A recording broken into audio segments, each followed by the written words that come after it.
Nathan Parker stared out the floor-to-ceiling windows of his penthouse office in downtown Meadowbrook, Colorado.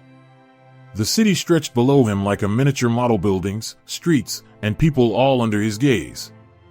At 35, he had everything most people spent their lives chasing: a thriving real estate empire worth billions, a luxury penthouse, exotic cars, and invitations to the most exclusive events in the country.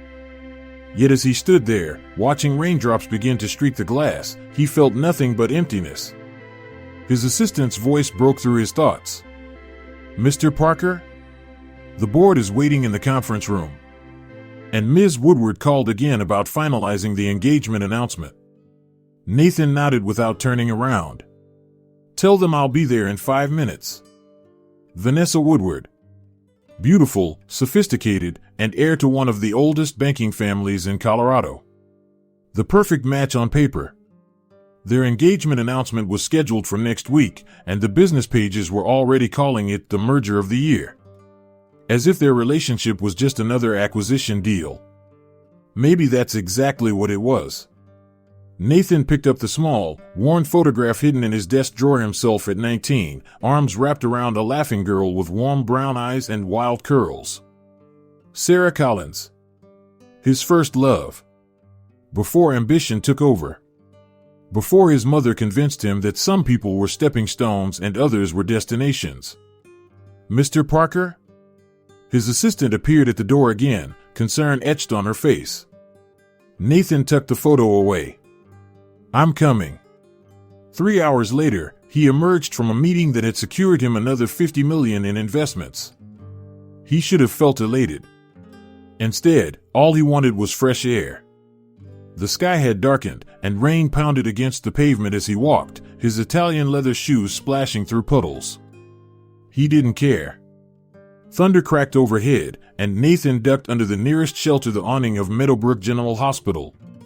He shook rain from his coat, glancing around impatiently. That's when he saw them. An elderly woman and a small boy huddled against the wall near the hospital entrance. Despite the downpour, they had set up a makeshift stand with a hand-painted sign, "Homemade sweets help save Mom." The boy, no more than 8 years old, was arranging cookies on a plastic tray while the old woman, possibly his grandmother, wrapped her cardigan tighter against the cold. Nathan couldn't explain why, but something about the boy captured his attention. The determined set of his small jaw. The careful way he arranged each cookie, even as the rain threatened to soak through their little cardboard box. "Jimmy, maybe we should come back tomorrow," the old woman said, her voice trembling slightly. "We can't, Grandma," the boy replied, his voice surprisingly steady. "Mom needs the surgery next week. We still need $300 more." Nathan felt something stir inside him. Not pity exactly. Something deeper. Something that made him step forward before he even realized what he was doing. The boy looked up, and Nathan froze. Those eyes. Something about them seemed familiar. "Would you like to buy some cookies, sir?" the boy asked, professional despite his soaked clothes and chattering teeth. "My grandma made them. They're the best in Colorado." The old woman finally noticed Nathan and let out a small gasp. Her wrinkled hand flew to her mouth, eyes widening in what looked like recognition. "How much for all of them?" Nathan heard himself ask. The rain continued to pour, but Nathan barely noticed anymore. Something was happening here. Something important. This story is just beginning, and I can already feel my heart tightening. Have you ever unexpectedly reconnected with someone important from your past? Share in the comments which city you're watching this story from. "How much for all of them?" Nathan repeated, pulling out his wallet. The boy's eyes widened. "All of them?" "Jimmy," the old woman whispered, still staring at Nathan as if she'd seen a ghost. "We have 24 cookies left," Jimmy said, quickly counting. "They're $2 each, so $48. Nathan pulled out several $100 bills. "I think I'll need more than cookies for my office party. Would $500 be enough?"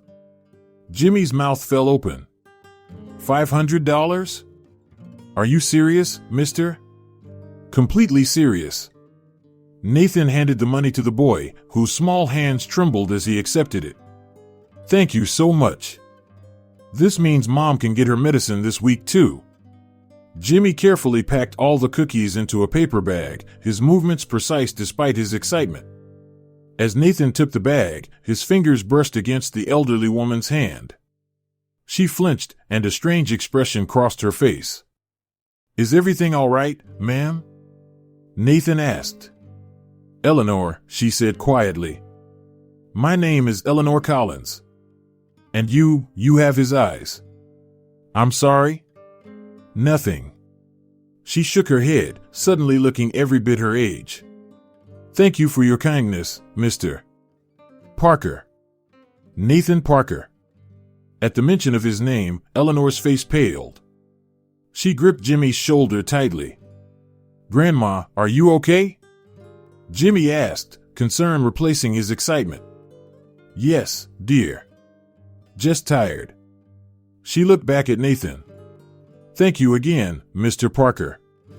We should go check on Jimmy's mother now. Which room is she in? Maybe I could stop by, Nathan said, surprised by his own offer.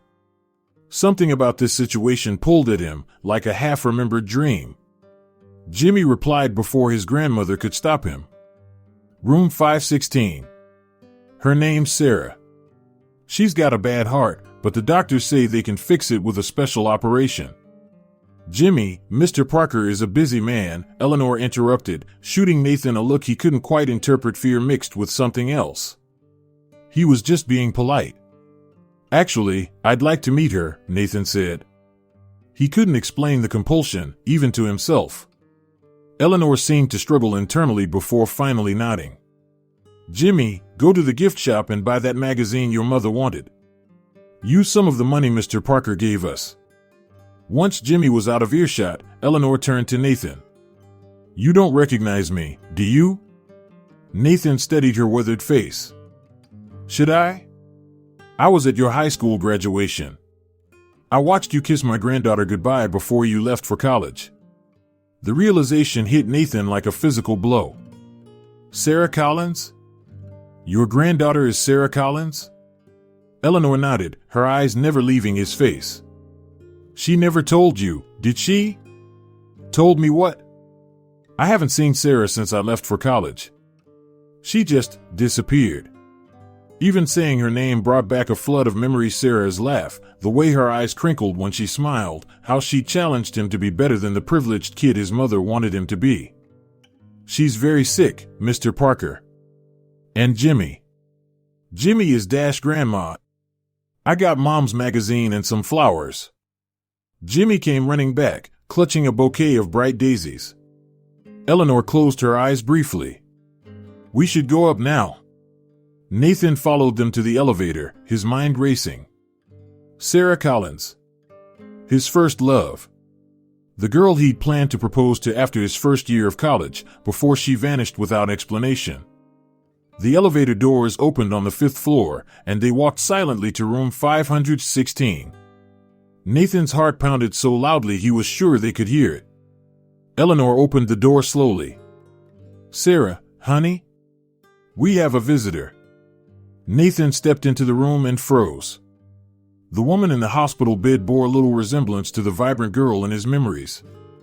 Her once wild curls lay flat against the pillow. Her skin was pale, with dark circles under her closed eyes. Tubes and wires connected her to various machines that beeped steadily. Then her eyes fluttered open, and despite everything, the years, the machines, the sickness, those eyes were unmistakably Sarah's. She stared at him in shock. Nathan? Her voice, barely a whisper, sent a jolt through him. 16 years vanished in an instant. Sarah's gaze moved from Nathan to Jimmy, who was arranging the daisies in a cup, then back to Nathan. Her expression changed from shock to something like terror. Mom, look. Jimmy said excitedly. This nice man bought all our cookies and gave us $500. Now you can get your medicine and your operation. Sarah's eyes filled with tears as she looked at Nathan. Jimmy, she said softly, could you and Grandma give us a minute alone? Eleanor nodded, understanding in her eyes. Come, Jimmy. Let's go find a vase for those flowers. As they left, Nathan moved closer to Sarah's bed, his world tilting on its axis. It's been a long time, he said, unsure where to begin. Sarah took a shaky breath. Too long. Nathan, there's something you need to know about Jimmy. Nathan, there's something you need to know about Jimmy. Sarah's voice was barely above a whisper, but her words seemed to echo in the sterile hospital room. Nathan gripped the rail of her bed, suddenly needing the support. Deep down, he already knew what she was going to say. The boy's eyes his eyes. He's yours, Sarah said, a tear sliding down her pale cheek. Jimmy is your son. Though he'd suspected it the moment he saw the boy, hearing the words hit Nathan like a physical blow. He sank into the chair beside her bed, his legs no longer able to support him. Why? It was all he could manage to say. Why didn't you tell me?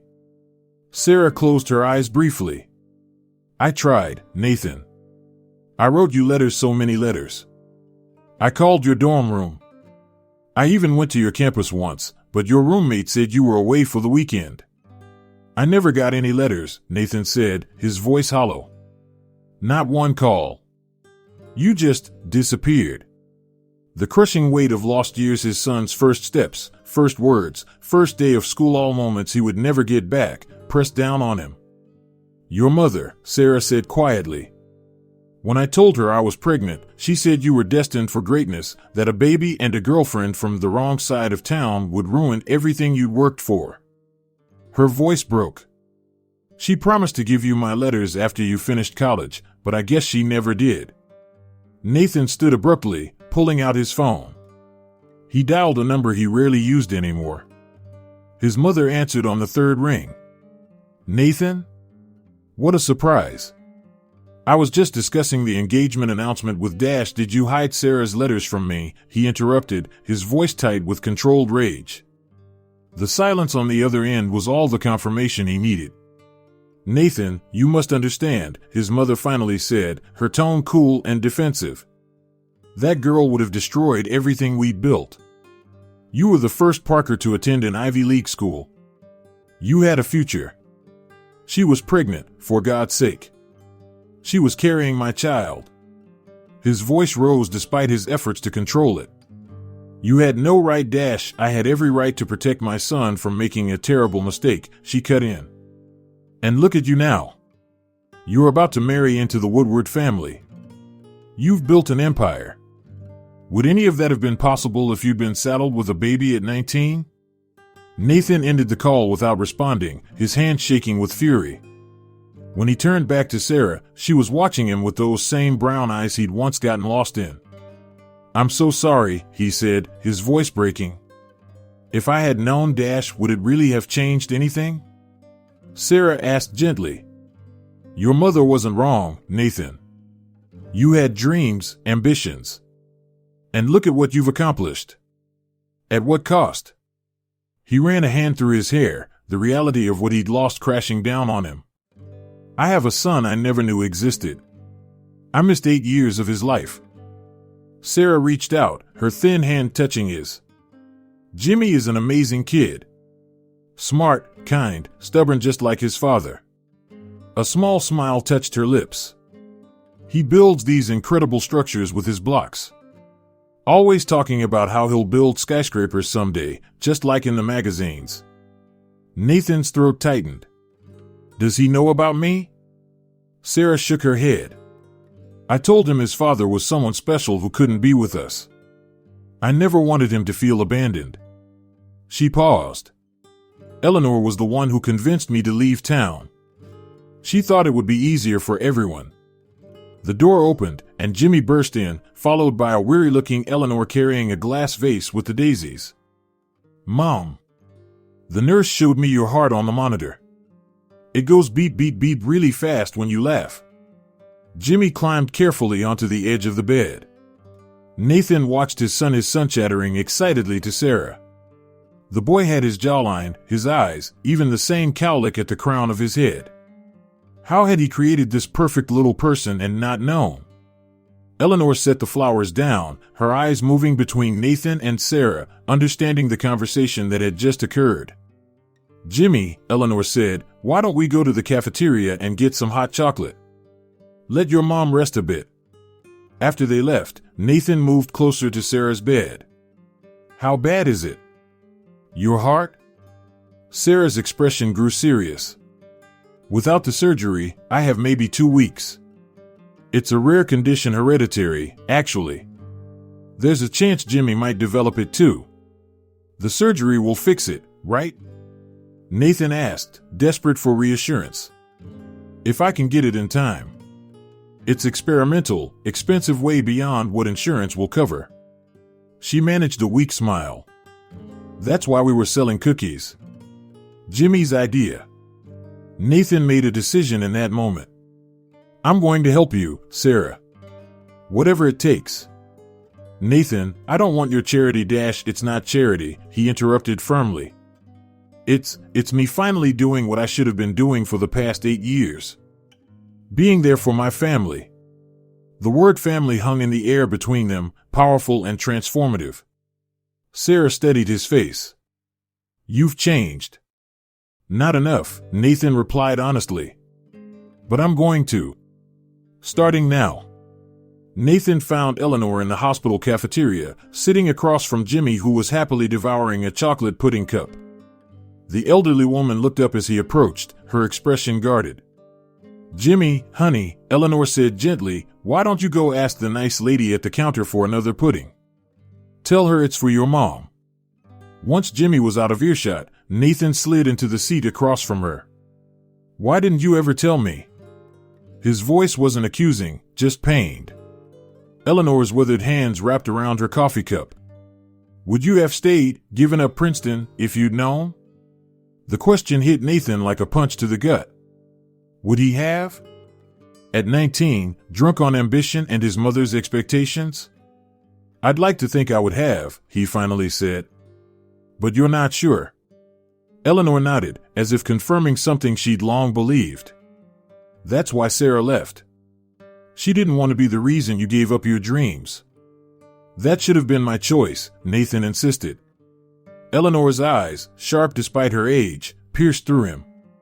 "Look me in the eye and tell me you would have chosen Sarah and a baby over becoming the man you are today." Nathan wanted to protest but found he couldn't. The ambitious 19-year-old who'd left Meadowbrook probably would have resented being tied down. The truth of it made him sick with shame. "I thought so," Eleanor said, not unkindly. "Sarah knew it too. That's why she listened when I suggested she leave town." Her voice cracked slightly. "I convinced her it was the right thing to do. That's my burden to carry. And now? What's the right thing now?" Nathan asked, feeling utterly lost. Eleanor reached into her purse and pulled out a small photo album. "Here," she said, sliding it across the table. "These are some of the moments you missed." Nathan opened it with trembling hands. The first photo showed a much younger Sarah in a hospital bed, holding a tiny red-faced newborn. Her expression was a mixture of exhaustion and pure love. The next showed Jimmy taking his first steps, arms outstretched toward the camera. Then Jimmy on his first day of kindergarten, posing with a backpack almost as big as he was. Birthday parties. Christmas mornings. A school play where Jimmy wore what appeared to be a cardboard robot costume. "He won first prize for that," Eleanor said softly, pointing to the robot photo. "Built it himself from boxes I collected from the grocery store." "He likes to build things?" Nathan asked, his voice rough with emotion. "Oh yes. Always constructing towers with anything he can find. Says he's going to make buildings that touch the clouds someday." Her smile was sad. Just like his daddy. Nathan stared at the photos, at all the birthdays and Christmases he'd missed, all the first days of school and homemade costumes. "I should have been there." "Yes, you should have," Eleanor agreed, surprising him with her directness. "But you weren't. Not your fault, perhaps, but those years are gone. The question is, what will you do now?" "I want to help." "I need to help," Nathan said firmly. With money? Eleanor asked, her tone making it clear that wouldn't be enough. With everything. Sarah needs that surgery. Jimmy he needs to know who I am, eventually. The thought terrified and exhilarated him in equal measure. Eleanor studied him carefully. Sarah won't accept your help easily. She spent 8 years being completely independent, working 3 jobs sometimes to give Jimmy a good life. Her pride is just about all she has left. 3 jobs?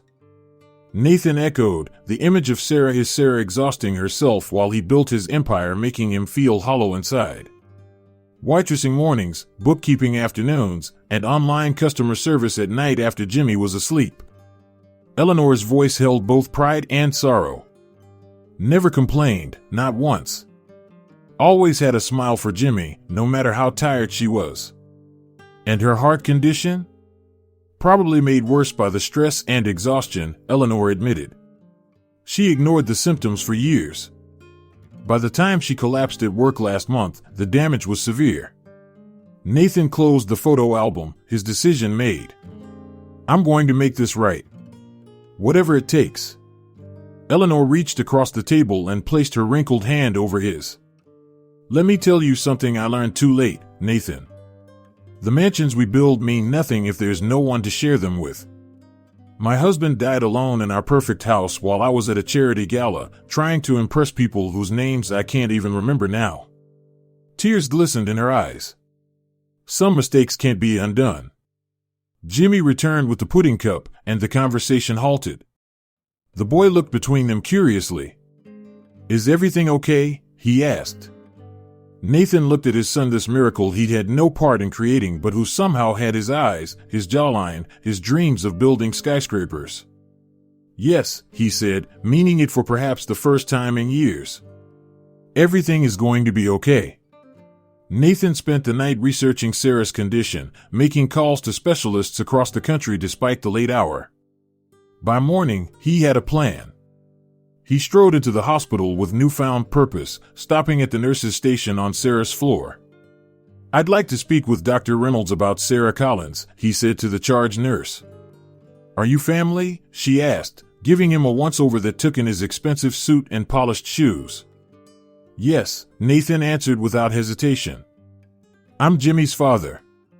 20 minutes later, he sat across from Dr. Reynolds in a small consultation room, listening as the cardiologist explained the severity of Sarah's condition. Without the experimental procedure, MS.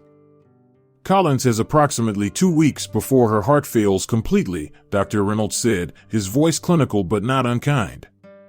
The surgery has shown promising results in similar cases, but it's still in trials and therefore not covered by insurance. How much? Nathan asked. The procedure itself is around $300,000. With hospital stays, medication, and follow-up care, you're looking at close to $500,000. Nathan didn't flinch. I want the best team possible.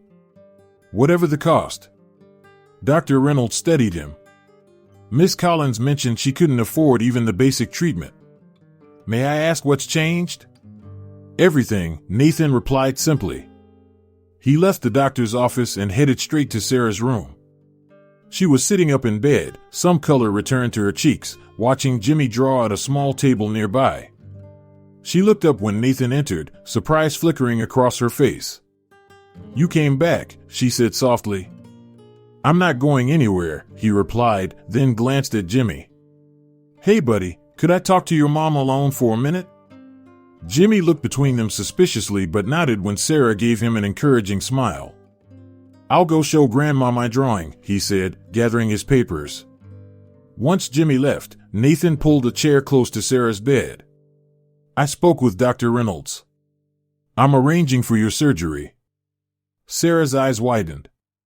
Nathan, that procedure costs more than I'll earn in 10 years.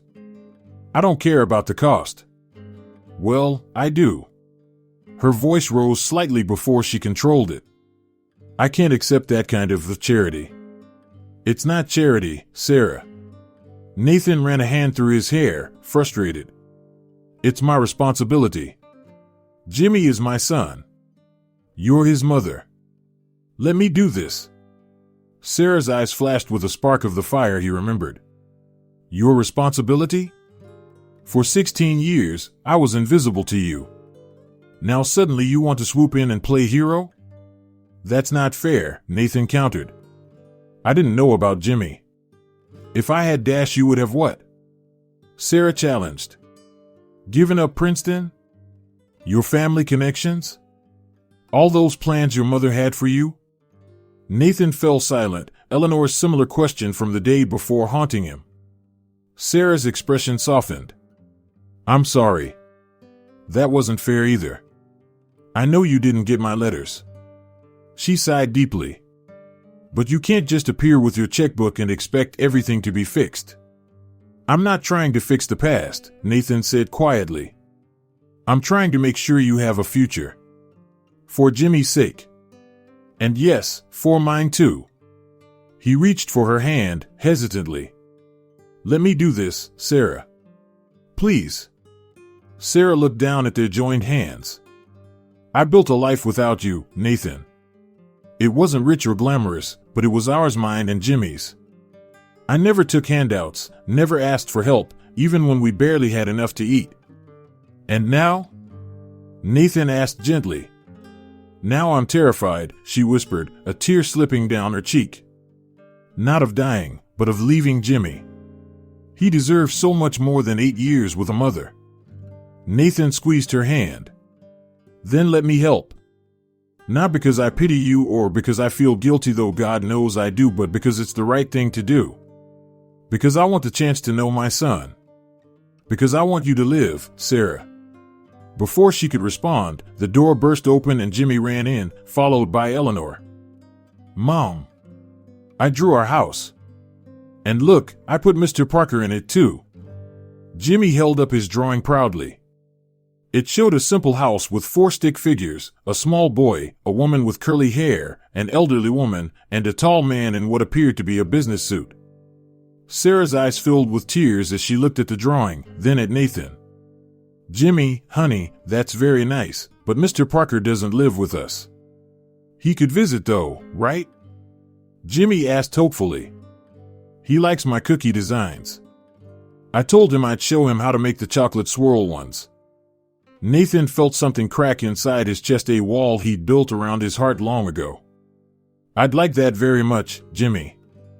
Tell you what, Nathan continued, seizing the moment.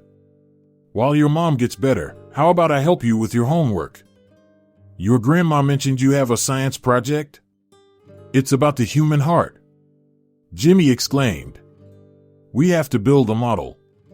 Mom was gonna help, but I'd be honored to help, Nathan said, his voice thick with emotion. I'm not as good at baking as your mom and grandma, but I know a thing or two about building things. Jimmy smiled, a bright, uninhibited smile that transformed his face. Cool.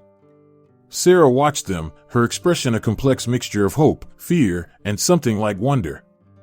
Finally, she nodded slightly. All right, Nathan, she said quietly. For Jimmy's sake. Eleanor caught Nathan's eye over Jimmy's head, giving him a small nod of approval. It was a beginning. A fragile one, built on years of absence and misunderstanding, but a beginning nonetheless. For the first time in years, Nathan felt like he was exactly where he was supposed to be. The next morning, Nathan arrived at his office earlier than usual. He needed to start making arrangements for Sarah's surgery before his 9 a.m. meeting with the board.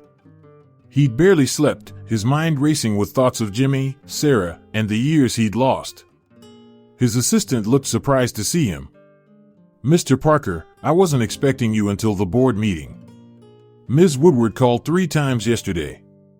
She said it's urgent regarding the engagement announcement. Cancel the announcement, Nathan said without hesitation. Excuse me? You heard me, Lisa. Cancel it. And reschedule all my non-essential meetings for the next 2 weeks. Lisa stared at him as if he'd grown a second head. But sir, the Woodward merger dash is on hold, Nathan finished firmly. I have more important matters to attend to. He had just finished transferring funds for Sarah's procedure when his office door burst open. Vanessa Woodward strode in, elegantly dressed in a designer suit, her blonde hair perfectly styled. "Nathan, what the hell is going on?" she demanded. "The Times called to confirm our engagement, and I had to pretend I knew the announcement was postponed." Nathan stood, bracing himself. "Vanessa, I'm sorry you had to find out that way. Something's come up. Something more important than our engagement?" Her perfectly sculpted eyebrows arched in disbelief. "Yes," he said simply. "I have a son." Vanessa's expression froze. "What did you just say?" "I have an 8-year-old son. His mother is very ill, and I'm arranging her treatment." Vanessa sank into a chair, her composure slipping. "Is this some kind of joke? A son? With whom?" "Sarah Collins. We were together in high school." Recognition dawned in Vanessa's eyes. "That girl from the wrong side of town? The one your mother always complained about?" She laughed incredulously. "And now she conveniently shows up claiming her child is yours? Really, Nathan, I thought you were smarter than that." Nathan's jaw tightened. "Jimmy is my son. One look at him and there's no doubt. And Sarah didn't show up claiming anything. I found them by accident. So what does this mean for us?" Vanessa's voice grew cold. "I don't know yet," Nathan answered honestly. "But right now, my priority has to be Sarah's treatment and getting to know my son." Vanessa stood, her eyes flashing with anger. "Do you have any idea what you're throwing away? The Woodward connection would have doubled your company's value overnight. Some things are more important than business deals, Vanessa. Is that what I am to you? A business deal?" Her voice rose. "We've been together for 2 years. And in those 2 years, did you ever once ask about my life before Princeton? About who I was in high school? What I dreamed about before I became Nathan Parker, CEO?" He asked quietly. Vanessa's silence was answer enough. "I need to do this, Vanessa. I've missed 8 years of my son's life already. Your mother will never accept this," she warned. "You know how important the right connections are to her." As if on cue, Nathan's phone rang. His mother's name flashed on the screen. "I need to take this," he said. Vanessa gathered her purse. "You need to make a choice, Nathan. Your future with me, or your past with her. You can't have both." With that, she swept out of his office. Nathan answered the phone. "Mother." "Nathan, what is this nonsense about canceling the engagement announcement?" Elizabeth Parker's voice was sharp with disapproval. "It's not nonsense," he replied calmly. "I've found Sarah Collins. And my son." The silence that followed was deafening. "I see," his mother finally said, her voice ice cold. "And I suppose this woman is looking for a handout now that you're successful?" "She never asked for anything," Nathan said, anger building. "She's been raising my son alone while working multiple jobs. She's dying, Mother, and I'm going to help her." "If you pursue this, you'll destroy everything we've built," Elizabeth hissed. "The Woodward connection would have cemented our position in society. Do you want to throw that away for some mistake from your youth?" "My son is not a mistake," Nathan said, his voice dangerously quiet. "If you publicly acknowledge this child, I will cut you off. From the family, from your inheritance, from everything." Nathan laughed without humor. "I built my own company, Mother. I don't need your money. But you do need your reputation. What will your investors think when they learn you abandoned a pregnant girlfriend? That you have a secret family?" The threat was clear. His mother had connections throughout Colorado's business community. She could cause real damage. "Do what you feel you must," Nathan said. "I'm doing the same." He hung up and stared out at the city skyline. The empire he'd built suddenly seemed hollow compared to the drawings of a small boy who'd never known his father. His intercom buzzed. "Mr. Parker, the board is waiting in the conference room." "Tell them I'll be right there," he replied, straightening his tie. He had a fight ahead of him for his company, for Sarah's life, for a chance to be the father Jimmy deserved. And for the first time in years, it was a fight that actually mattered. This moment makes me reflect on the difficult choices that define our lives. Have you ever had to choose between security and true love? If this story is touching your heart, subscribe to the channel for more stories that inspire and move you. Nathan left the board meeting in a daze. The news had not gone over well. Crawford Industries, their biggest competitor, had somehow gotten wind of Nathan's personal situation and was already reaching out to their investors, suggesting that Nathan's focus was compromised. 3 major backers had already expressed concerns. But none of that mattered compared to what awaited him at the hospital.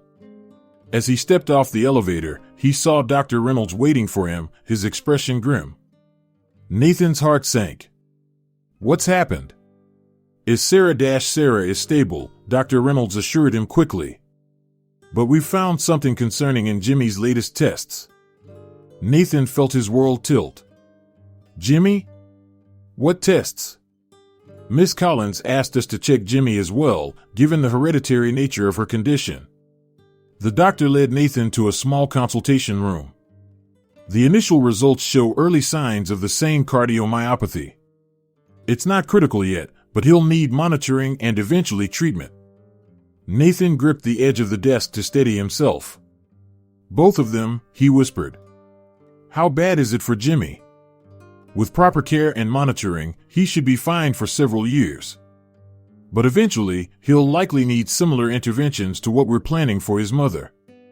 Dr. Reynolds placed a gentle hand on Nathan's shoulder. I'm sorry to be the bearer of such news. Nathan walked to Sarah's room in a fog of fear and disbelief. He found her sitting up in bed, her eyes red-rimmed from crying. Eleanor sat beside her, holding her hand, while Jimmy was nowhere to be seen. Where's Jimmy? Nathan asked immediately. Eleanor took him to the playroom, Sarah said, her voice hollow. I didn't want him to see me like this after we got the news. Nathan sat beside her, taking her free hand. Dr. Reynolds told me. I'm so sorry, Sarah. It's my fault, she whispered. This condition, it runs in my family. My father died from it when I was 12. I should have had Jimmy tested years ago, but I was so afraid. Fresh tears spilled down her cheeks. Hey, Nathan said gently. This is not your fault. And Jimmy's going to be fine. We're going to make sure of it. Sarah looked at him, her expression desperate. How can you promise that? Do you know what this treatment costs? I could barely afford mine, and now Jimmy I will take care of everything, Nathan said firmly. Whatever it takes, however much it costs. He's my son too, Sarah. Eleanor squeezed Sarah's other hand. Nathan's right, dear. You're not alone in this anymore. Sarah's shoulders slumped. What kind of mother am I? I can't even protect my own child. You're an amazing mother, Nathan said fiercely. You've raised an incredible boy, all on your own. Jimmy is kind, smart, and brave just like you. A soft knock interrupted them. Nathan turned to see his assistant, Lisa, standing awkwardly in the doorway. I'm sorry to intrude, Mr. Parker, but there's an urgent situation at the office. Crawford's team has called an emergency meeting with the board. They're voting on whether to remove you as CEO. Nathan's stomach dropped. His mother's threat was coming to fruition faster than he'd anticipated. Crawford must have been waiting for an opportunity like this. I'll be there in an hour, he told Lisa, who nodded and stepped away. Sarah watched him, understanding dawning in her eyes. Your company, is this because of us? Nathan tried to smile reassuringly. It's just business. Nothing for you to worry about. Nathan, Sarah said firmly, tell me the truth. He sighed. Crawford's using my personal distractions as leverage. Some investors are getting nervous. It's nothing I can't handle. You could lose everything, Sarah said, her voice small. Before Nathan could respond, his phone rang. His mother's name flashed on the screen. I should take this, he said, stepping into the hallway. Nathan, his mother began without preamble, it's not too late to fix this. I've spoken with the Woodwards. Vanessa is willing to overlook this indiscretion if you cut ties with that woman and her child immediately. Her child? Nathan repeated incredulously. Jimmy is my son. A paternity test could easily disprove that, Elizabeth suggested coolly. The girl probably slept around. Most of her type do. Nathan's grip on his phone tightened until his knuckles turned white. Don't you dare speak about Sarah that way. Be reasonable, Nathan. I'm offering you a solution. I'll even set up a trust fund for the boy if that's what it takes. But this needs to be handled quietly, discreetly. The implication was clear: pay them off, sweep them under the rug, and return to the life his mother had planned for him. For a brief, shameful moment, Nathan considered it. He could save his company, keep his wealth, maintain his position. Sarah and Jimmy would be financially secure. Everyone would win. Everyone except the 8-year-old boy who had already lived his entire life without a father. No, Nathan said, surprised by the steadiness of his own voice. I'm not abandoning my son. Not for you, not for Vanessa, not for all the money in the world. Then you're a fool, Elizabeth hissed. Don't come crying to me when you lose everything. Nathan ended the call and leaned against the wall, suddenly exhausted. When he looked up, he saw Eleanor watching him from a few feet away, Jimmy's small hand in hers. Grandma says Mom's heart is sick, and that mine might get sick too someday, Jimmy said, his voice impossibly small. Are you going to help us? Nathan knelt to Jimmy's level, looking into eyes so like his own. Yes, he promised. No matter what happens, I'm going to help you and your mom. Why? Jimmy asked with a child's direct curiosity. You barely know us. Nathan glanced at Eleanor, who gave him a slight nod. Because, Nathan said gently, that's what fathers do. They take care of their children. Because that's what fathers do. They take care of their children. Jimmy's eyes widened. He looked from Nathan to Eleanor, confusion evident on his small face. What do you mean? He asked, his voice barely a whisper. Eleanor knelt beside them, her knees cracking with the effort. Jimmy, honey, remember how I told you your daddy couldn't be with us because he didn't know about you? Jimmy nodded slowly. Mr. Parker is your father, Eleanor said gently. He didn't know about you until yesterday.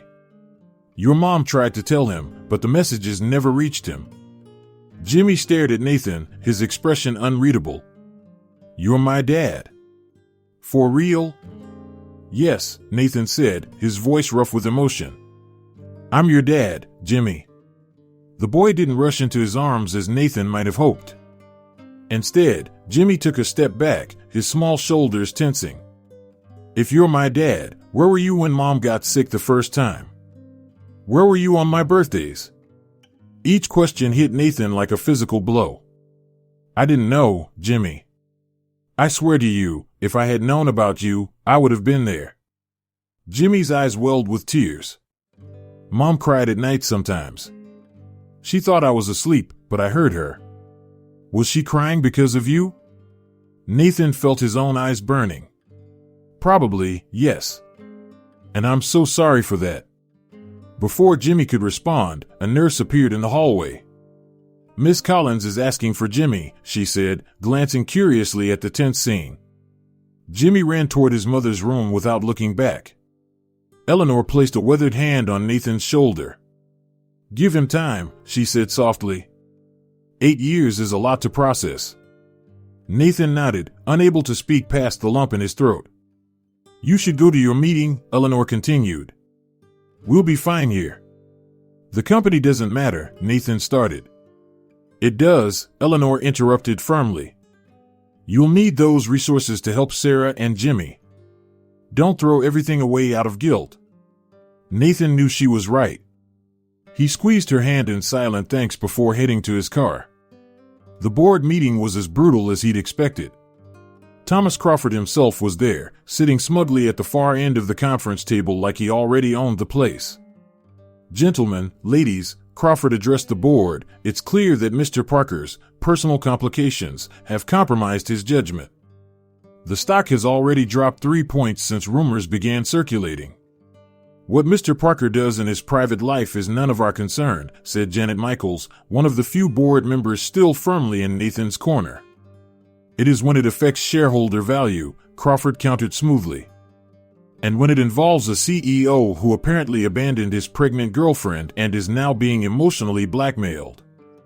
Nathan had heard enough. That's a lie, he said, his voice cutting through the murmurs. I never knew I had a son until 2 days ago. And the only person doing any blackmailing here is you, Crawford. The vote was 7-6 in favor of retaining Nathan as CEO, but it was clear his position was precarious.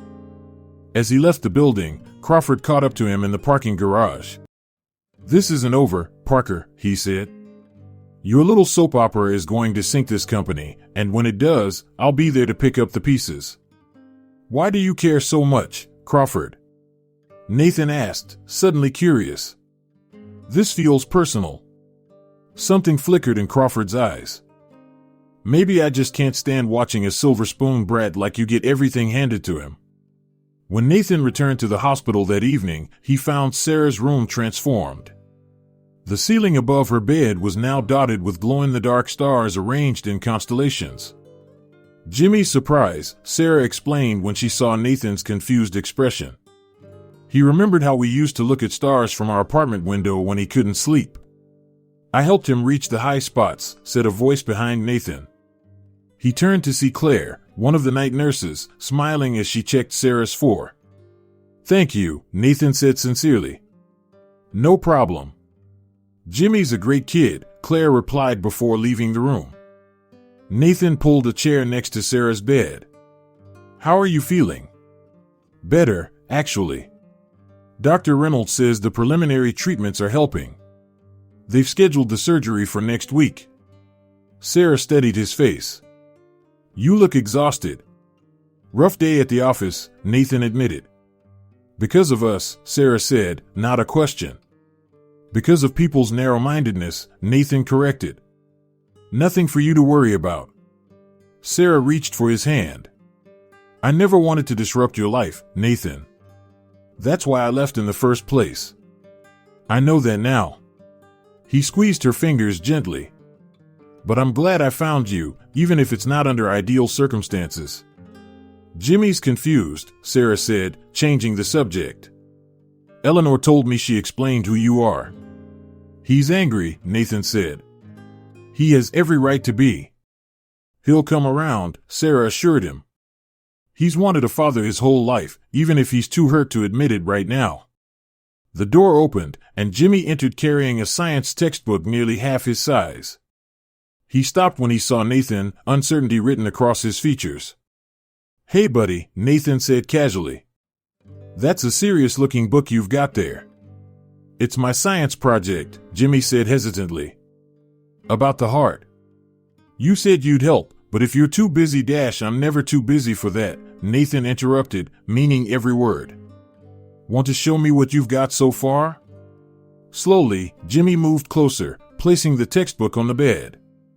He opened to a page showing a diagram of the human heart, complete with his own careful notes in the margins. See, this is where Mom's heart is sick, he explained, pointing to the left ventricle. And mine might get sick here too, someday. The matter-of-fact way he discussed his own potential illness broke Nathan's heart. Well then, Nathan said, keeping his voice steady, we'd better learn everything we can about it, right? For the first time since learning Nathan was his father, Jimmy smiled, just a small one, but it was a start. Right, he agreed.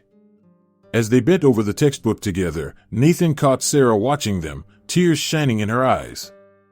In that moment, despite everything, the business troubles, the health crises, the years of separation, Nathan felt something he hadn't experienced in a very long time, hope. Sarah's surgery was scheduled for Monday morning. By Thursday, she was showing significant improvement, her color better and her strength slowly returning. Dr. Reynolds was cautiously optimistic, but warned that she wasn't out of danger yet. Nathan had practically moved into the hospital, splitting his time between Sarah's room and the small playroom where he and Jimmy worked on the heart model for his science project. The boy was still wary around him, but the shared project had created a tentative bond. On Friday afternoon, Nathan was helping Jimmy attach red and blue yarn to show the flow of blood through their cardboard heart model when Dr. Reynolds appeared at the door, his expression grave. "Mr. Parker, may I speak with you for a moment?" Nathan squeezed Jimmy's shoulder. "Keep working on those ventricles, buddy. I'll be right back." In the hallway, Dr. Reynolds didn't waste time. The latest tests show that the surgery was only partially successful. Sarah's heart is still deteriorating. Nathan felt the floor shift beneath him. "What does that mean?" "You said she was improving. The initial procedure relieved some of the pressure, but the underlying damage is more extensive than we thought. Without a heart transplant within the next few months, she won't survive." "Then get her on the transplant list," Nathan said immediately. Dr. Reynolds shook his head. "It's not that simple. The waiting list for her blood type is years long, and her condition might not make her the ideal candidate given the shortage of donor hearts. There has to be something. There's an experimental program at Johns Hopkins," Dr. Reynolds interrupted. "They're working with artificial heart valves combined with stem cell therapy. It's still in trials, but the preliminary results are promising for cases like Sarah's." "How do we get her in?" "The program is extremely selective and prohibitively expensive. We're talking millions, not thousands. And there's no guarantee. Make the call," Nathan said firmly. "Whatever it costs, whatever it takes." Dr. Reynolds steadied him. "You should discuss this with Sarah. And you should know, the same program might eventually be Jimmy's best option too, when his condition progresses." The weight of those words settled on Nathan's shoulders as he returned to the playroom. Jimmy looked up with a proud smile, holding up the nearly completed heart model. "Look, I finished the left atrium." "That's amazing, buddy," Nathan said, forcing enthusiasm into his voice. "You're a natural engineer." Later that evening, after Jimmy had fallen asleep in the recliner beside Sarah's bed, Nathan shared Dr. Reynolds' news. Sarah listened silently, her expression growing more troubled with each word. "Millions of dollars," she finally whispered. "Nathan, that's don't worry about the money," he said firmly. "How can I not?" Sarah's voice rose slightly before she caught herself, glancing at Jimmy's sleeping form. "You're already dealing with so much because of us. I heard the nurses talking about your company being in trouble." Nathan sighed. "Crawford Industries is making a hostile takeover attempt. It's business. I'll handle it." "Thomas Crawford?" Sarah asked, surprise evident in her voice. "You know him?" Sarah looked away. He was someone Eleanor wanted me to date back in high school. Before you and I got serious." "Crawford dated you?" Nathan couldn't hide his shock. "Not exactly," Sarah said. "We went out a few times. He was from a good family, according to Eleanor.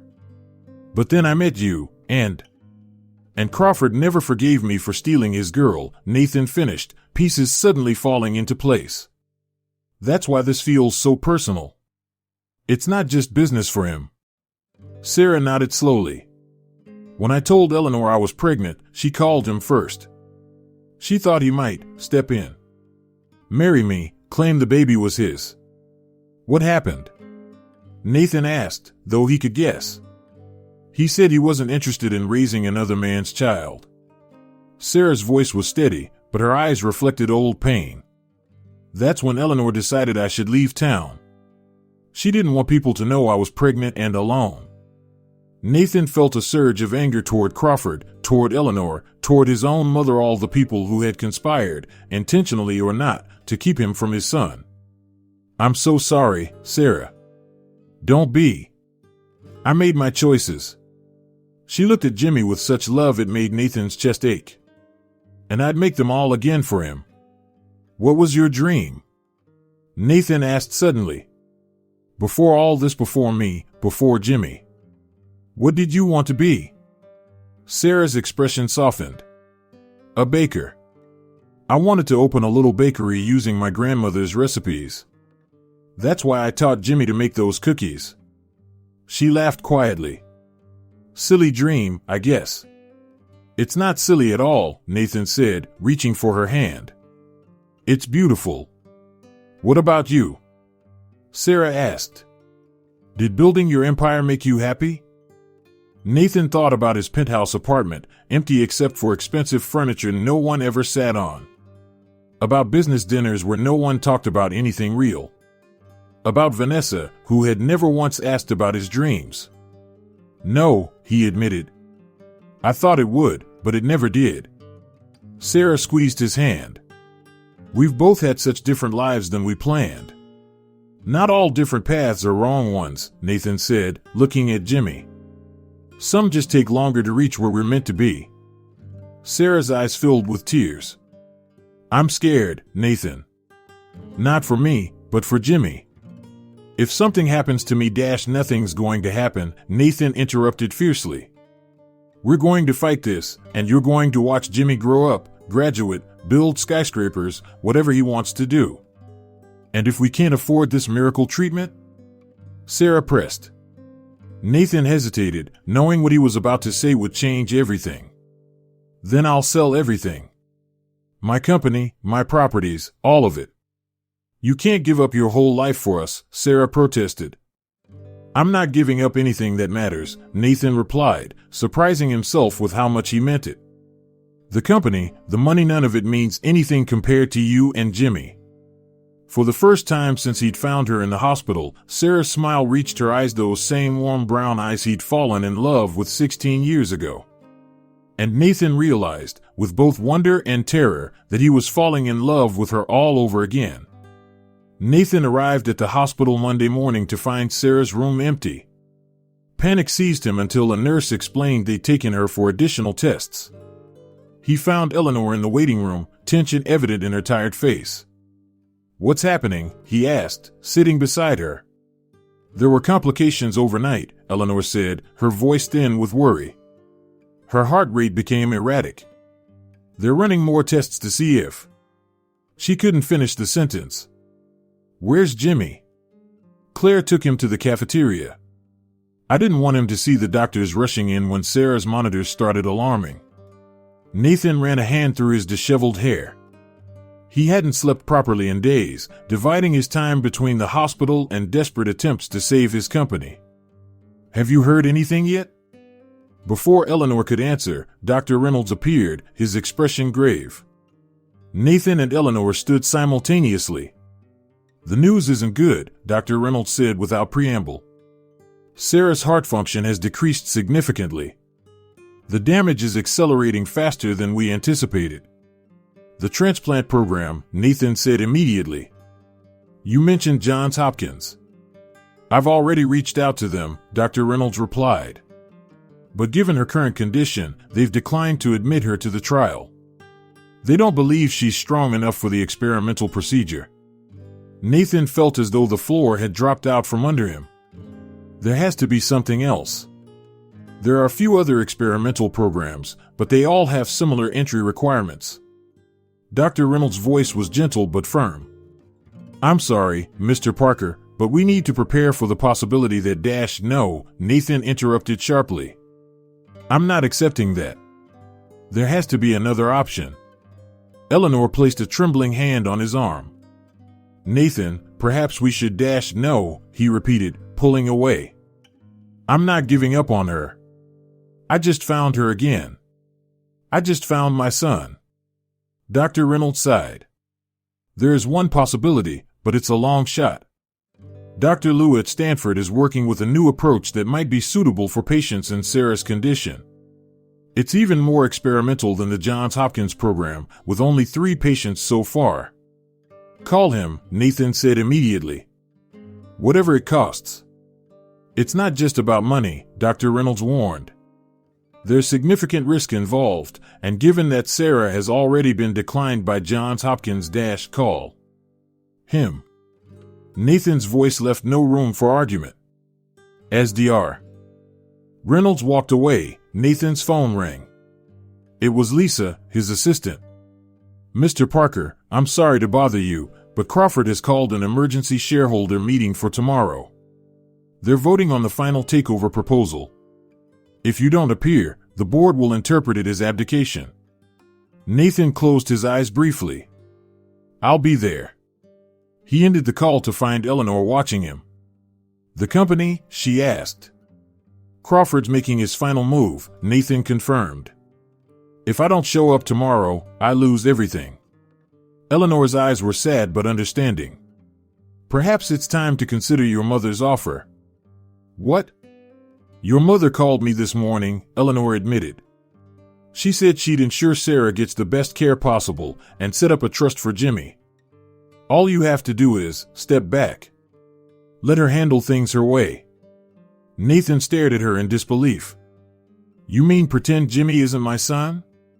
Go back to Vanessa and act like none of this ever happened?" "It would secure your future," Eleanor said quietly. "And theirs." "At what cost?" Nathan demanded. Jimmy growing up believing his father abandoned him? Sarah being treated like some dirty secret to be managed? He shook his head vehemently. "No. Never." "Then what's your plan?" Eleanor challenged, a spark of her old fire returning. "Your company is about to be taken away. Sarah needs experimental treatment you might not be able to afford without it. Jimmy will eventually need similar care. The weight of it all, Sarah's deteriorating condition, Jimmy's future health concerns, his crumbling company pressed down on Nathan until he could barely breathe. At that moment, Jimmy appeared at the end of the corridor, holding Claire's hand. When he saw Nathan, he broke into a run. "Is Mom okay?" he asked, his small face pinched with worry. "They wouldn't let me see her." Nathan knelt to Jimmy's level. "The doctors are running some tests to figure out how to help her best." "Is she going to die?" Jimmy's direct question, spoken in a trembling voice, hit Nathan like a physical blow. "I don't know, buddy," Nathan answered honestly, his voice rough. "But I promise you, I'm going to do everything in my power to make sure she gets better." Jimmy's eyes, so like his own, filled with tears. "I made her a card in the playroom. I was going to give it to her when she woke up." Nathan gently took the homemade card from Jimmy's hand.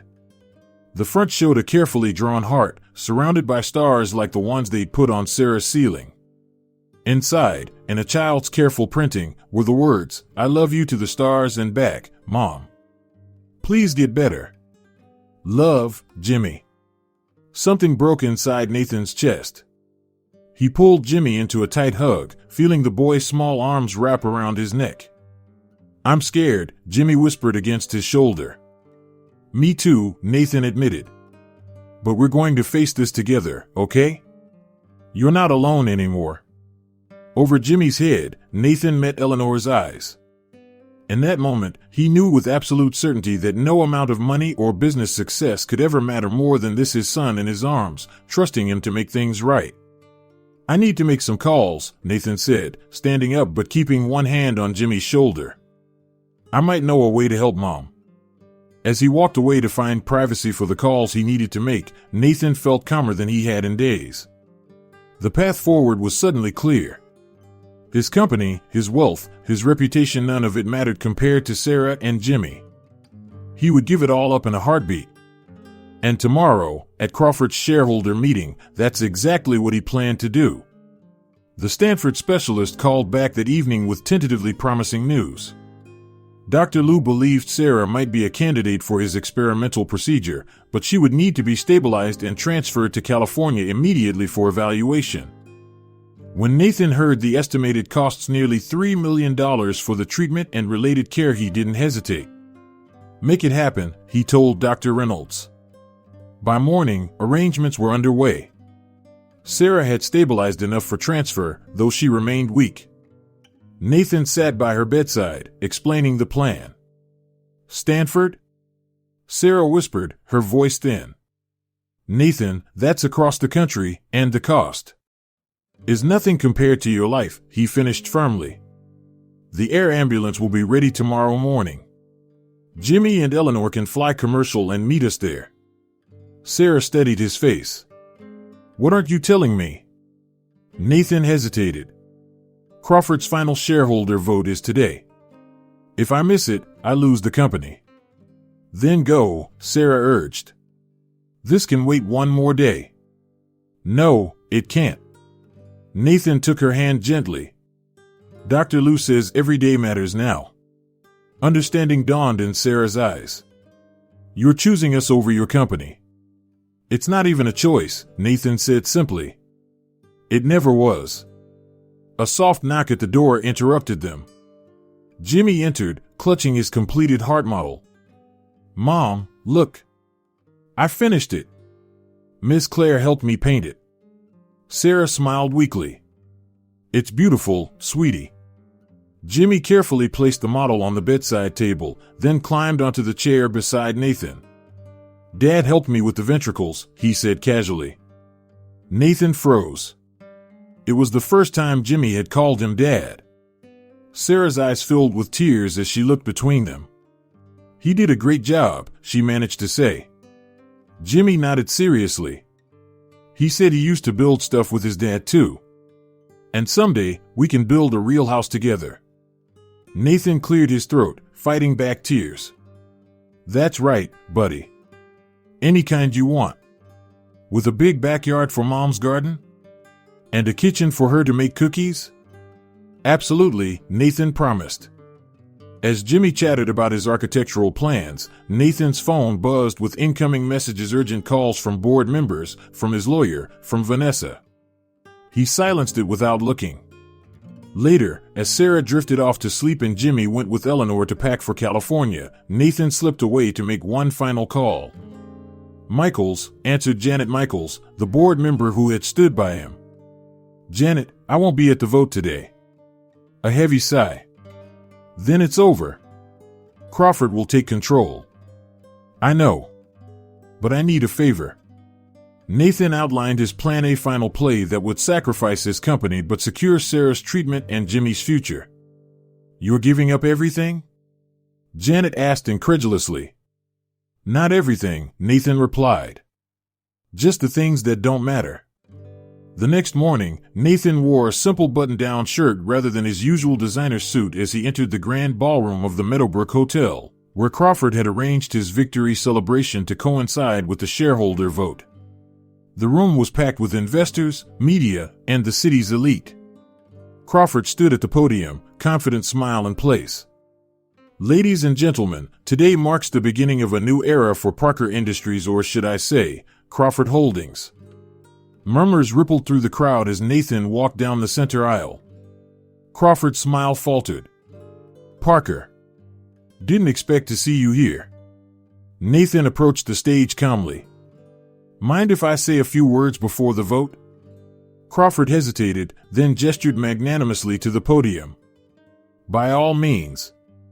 A final statement from the outgoing CEO seems appropriate. As Nathan took his place at the microphone, he spotted his mother in the front row beside Vanessa. Both women watched him with mixture of hope and apprehension. Many of you came here expecting to witness my downfall, Nathan began. And in a way, you will. But not the way you think. He took a deep breath. 16 years ago, I left Meadowbrook for Princeton, leaving behind my high school girlfriend, Sarah Collins. What I didn't know was that Sarah was pregnant with my child, a son I only discovered existed last week.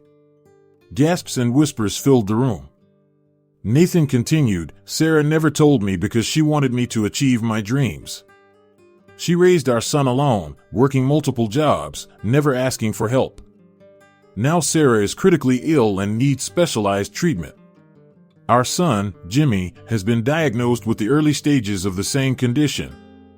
Nathan's voice remained steady despite the emotion behind his words. So yes, I am stepping down as CEO of Parker Industries. But not because of this vote. He looked directly at Crawford. I'm selling my controlling shares not to Crawford Industries, but to fund a new foundation dedicated to researching the heart condition affecting my family and others like them. Crawford's triumphant expression morphed into confusion. What are you talking about, Parker? I've signed over my shares to a voting trust controlled by Janet Michaels, Nathan explained. The proceeds will go entirely to the foundation, which has already arranged Sarah's treatment at Stanford and will eventually help Jimmy and countless others. Nathan turned to face the stunned crowd. Thomas Crawford didn't just want my company. He wanted revenge because Sarah chose me over him all those years ago. When she needed help after discovering her pregnancy, he refused to raise another man's child. Crawford lunged for the microphone. That's a lie. Is it? Nathan challenged quietly. Eleanor Collins is prepared to testify otherwise. The room erupted in chaos as reporters fired questions and photographers' flashes lit up the stage. Through it all, Nathan spotted a familiar figure at the back of the room, Dr. Lou from Stanford, who had flown in overnight at Nathan's request. That's all I have to say, Nathan concluded, stepping away from the podium. My family is waiting for me. As he walked down the aisle, his mother grabbed his arm. Nathan, this is madness. You're throwing away everything we've worked for. Nathan gently removed her hand. No, Mother. For the first time in my life, I'm holding on to what really matters. He continued walking, feeling lighter with each step, as if he'd set down a burden he'd carried for years without realizing it. We're coming to the end of this emotional journey that has touched so many hearts. Thank you for following along. If this story moved you, please leave a like, share it with someone special, and comment which moment of this story touched your heart the most. Your support allows us to continue bringing inspiring stories like this one. 6 months had passed since that fateful day at the Meadowbrook Hotel. The Stanford treatment had been grueling but effective. Sarah's heart was responding well to the experimental therapy, and though she would need ongoing care, her prognosis had improved dramatically. Nathan sat on a wooden bench outside a small storefront, watching as people hurried past in the crisp autumn air. The sign above the shop was covered with a canvas tarp, waiting for the grand reveal. He checked his watch, almost time. Nervous? Eleanor asked, settling beside him with a groan as her aging joints protested. A little, Nathan admitted. What if she doesn't like it? Eleanor patted his hand. She'll love it. It's her dream. The past 6 months had transformed all their lives. After selling his controlling shares in Parker Industries, Nathan had purchased a modest 4-bedroom house near Stanford Medical Center, where they'd lived during Sarah's treatment. They decorated it together, Sarah choosing warm colors for the living room, Jimmy insisting on a space-themed bedroom, and Eleanor adding touches from their old home to make it feel familiar. Nathan had traded his designer suits for jeans and button-downs, his executive meetings for hospital visits, and Jimmy's school functions. The foundation he'd established, Collins Heart Research Foundation, was already funding promising studies for genetic cardiomyopathy treatments. Most surprising was how easily he'd adapted to his new life. The panic he'd expected to feel at losing his empire never materialized. Instead, each morning brought a sense of purpose he'd never found in boardrooms or luxury penthouses. They're coming, Eleanor whispered urgently. Nathan stood as Sarah and Jimmy rounded the corner. Jimmy spotted him first and broke into a run. Dad, did you get it ready? Can we show her now? His excitement was contagious. Everything's ready, buddy, Nathan assured him, ruffling his hair. Sarah approached more slowly, her stamina still building back after months of treatment. Her curls had grown back thicker than before, and color had returned to her cheeks. She looked more like the girl Nathan had fallen in love with all those years ago. What are you three plotting? She asked suspiciously. Jimmy's been giggling all morning. Nathan took her hand. We have something to show you. A homecoming present. Nathan, you've done too much already. Trust me, he interrupted gently. This one matters. Jimmy positioned himself by the tarp covering the sign, holding the cord that would reveal it. Ready, Mom? Sarah nodded, curiosity overtaking her protest. 1, 2, 3. Jimmy pulled the cord, and the tarp fell away to reveal a hand-painted sign, Sweet Beginnings Bakery, EST 2025. Sarah's hands flew to her mouth, her eyes widening in disbelief. What is this? Nathan unlocked the door, gesturing for her to enter. Inside was a fully equipped bakery, gleaming counters, professional ovens, display cases, and a cozy seating area with tables and chairs. It's yours, Nathan said simply. Your bakery. Your dream. Sarah walked through the space in stunned silence, running her fingers over the marble countertops, opening oven doors, staring at the beautiful espresso machine. How did you? It was Jimmy's idea, actually, Nathan explained. Remember when you told me about your dream of opening a bakery? Jimmy overheard and insisted we had to make it happen. I designed the logo. Jimmy announced proudly, pointing to the sign with its whimsical heart-shaped cookie. And Grandma helped find all your old recipe books. Eleanor stepped forward, holding a worn leather-bound book. Your great-grandmother's recipes. I saved them all these years. Sarah took the book with trembling hands, tears streaming down her face. I don't know what to say, this is too much. It's not just for you, Nathan said softly. It's for all of us. A family business. Jimmy's already claimed the title of assistant baker on weekends. And I'm handling the books, Eleanor added. These old hands can still work a calculator. What about you? Sarah asked Nathan, her eyes searching his. I'll be wherever you need me, he said simply. Mixer of doughs. Washer of dishes. Taste tester in chief. Sarah laughed through her tears. You gave up everything for us. No, Nathan corrected, taking her hands in his. I gave up nothing that mattered. Everything I need is right here. The bell above the door chimed as it opened, and to everyone's surprise, Elizabeth Parker stood in the doorway, looking uncomfortable but determined. Mother, Nathan said, shocked. What are you doing here? Elizabeth stepped inside hesitantly. Janet Michaels told me about the opening. She glanced around the bakery, then at Jimmy. I thought perhaps it was time I met my grandson properly. Jimmy looked to his parents for guidance. Sarah nodded slightly, and Jimmy stepped forward. Hello, he said politely. I'm Jimmy. Yes, Elizabeth said softly. You have your father's eyes. A year later, Sweet Beginnings Bakery had become a community favorite. Sarah's cookies, the same ones Jimmy had once sold in the rain, were now featured in local stores, and the bakery hosted monthly fundraisers for the Collins Heart Research Foundation. Nathan, Sarah, and Jimmy walked hand in hand through the hospital corridors where their journey had begun, carrying baskets of freshly baked goods for the patients and staff. As they approached the cardiology wing, they passed the spot where Nathan had first seen Jimmy and Eleanor selling cookies in the rain. Remember this spot? Nathan asked. Sarah squeezed his hand.